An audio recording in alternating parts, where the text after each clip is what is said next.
Et nous voici arrivés. On a longé la mer. Parking gratuit, incroyable. Zénia -1. Et voilà le centre commercial. C'est un truc à ciel ouvert. Vous voyez, donc économie sur les clims et il doit y avoir... ah bah voilà, il y a les petits columpios pour les enfants. Il y a toutes les marques avec le food court, Mediamarkt, avec Decathlon. Donc voilà, on va faire 2-3 emplettes. À tantôt. Et salut à tous, bienvenue sur ce vlog jour numéro 2 en direct toujours des Pinèdes où j'ai bien pris le soleil je vois, où je vais vous parler un peu de Zénia. Je vais aller me poser là un peu plus loin et je vais vous parler de ce qui est possible de faire le jour 2 si vous venez ici dans l'appartement en avril ou à un autre moment de l'année, il n'y a pas de souci. Alors déjà pour vous déplacer, même si c'est vrai qu'il y a des bus, des transports en commun, la facilité quand même je trouve c'est avoir une voiture ici pour connecter les différentes villes comme Carthagène, comme Elche, comme Alicante. C'est toujours beaucoup plus intéressant d'avoir, je vais me positionner un peu plus loin là sur le petit muret, d'avoir une voiture que de devoir attendre à chaque fois le bus. En tout cas, c'est ma vision des choses. Donc, pour ça, vous avez l'initial location. Vous pouvez choisir tous les véhicules que vous voulez.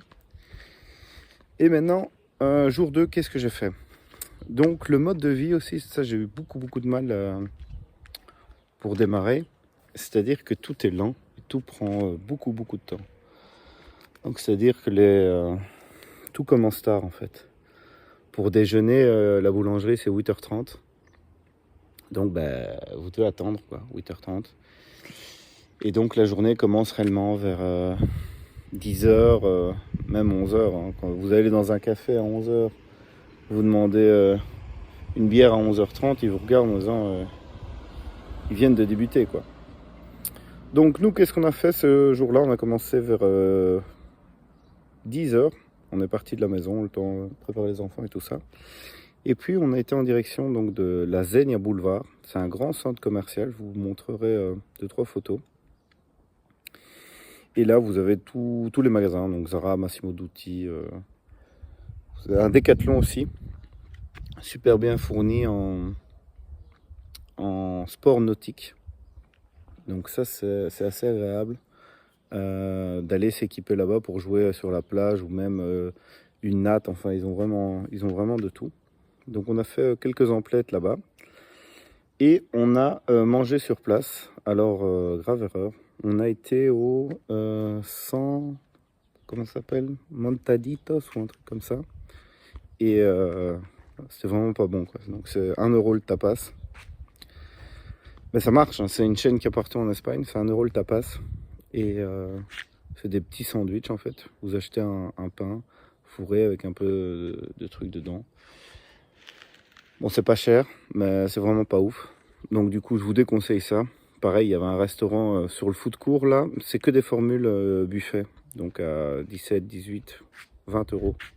Ce qui est quand même assez cher pour l'Espagne. Je vous déconseille de manger là, concrètement. Mais il y a les plaines de jeux qui étaient gratuites. Donc ça c'est pas mal, boire un petit verre là en patientant. Et ça c'est bien parce que madame peut faire les courses et vous pouvez rester en surveillant les enfants et en buvant un petit verre. Donc ça c'était top. Après pour la suite de la journée, on a été à... Donc il y a 2 plages là, vraiment intéressantes. Cala Catalane ou Capitane, ouais, non Cala Capitane. Et l'autre c'est Cabo Roig. Je sais pas si je le prononce bien ou pas. Mais bref... La première, donc il y a une petite île et tout ça en connexion. Assez sympa d'aller là. C'était bien, mais beaucoup de vent. Donc, et il fait chaud pourtant, mais avec le vent comme ça, c'était assez froid. Et l'autre, c'est plus ambiance sortie, où il y a un grand espace aussi. Donc je recommande potentiellement d'aller là.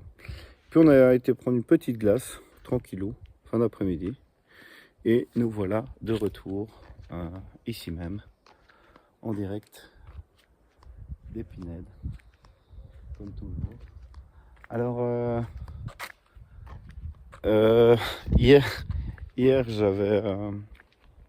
j'avais dit que c'était magnifique, et c'est vrai que c'était magnifique, mais en fait c'est un haut lieu, un point de rencontre de la communauté, avec beaucoup de lettres de l'alphabet, pour pas la nommer. Et il y a une plage aussi naturiste, donc je vous fais pas un dessin. On a rencontré des situations plutôt cocasses. Alors, bon voilà, rien de grave, mais bon, c'est vrai que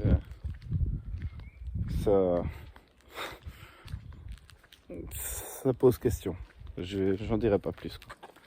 Mais donc voilà, après on est arrivé sur la plage naturiste, on ne pouvait pas faire autrement. Sinon on aurait dû faire un énorme détour. Donc si vous venez ici et que vous vous baladez là, mais c'est une des seules parties de la région où il n'y a pas de construction d'immeubles en fait. Dans toute cette partie-là, il n'y a vraiment rien pendant 2 km. Et du coup, on est dimanche. Comme vous le voyez, il y a beaucoup de voitures. Normalement, il n'y a personne là, mais ils sont tous là. Donc voilà pour ce vlog numéro 2. On se voit demain. Vlog numéro 3 pour des nouvelles aventures. Et n'oubliez pas, si vous avez besoin d'une voiture de location ou d'un logement de location, vous pouvez me contacter. Ciao, ciao. Del Carmen. Donc l'île de Carmen, on va essayer d'aller à l'abordage. Elle est juste là devant. Regarde, tu la vois? Tu la vois la petite île là? Non. Non.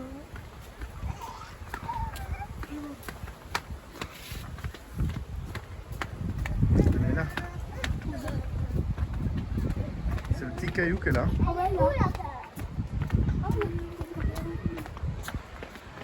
Mais